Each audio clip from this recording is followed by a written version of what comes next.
how are you acquiring new users into your brand and new purchasers? It's not going to be voice, unfortunately, today. Unfortunately for me, I think fortunately for a lot of our audience, this isn't where you need to spend your time on new user acquisition.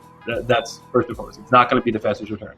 Where this is of value, though, is scaling out some of that interactivity, something you might do either. It could be about portfolio search. So I'll use the hot sauce example, but if you wanted to do something akin to where we went with the whiskey tastings, where comparisons over flavor, a gifting flow, right? A couple of questions about, I want to buy Sabir a hot sauce pack for his birthday, and I'm going to answer a couple personality questions about him. It's going to match me to the right one. My birthday already passed, by the way, just FYI. It's going to be...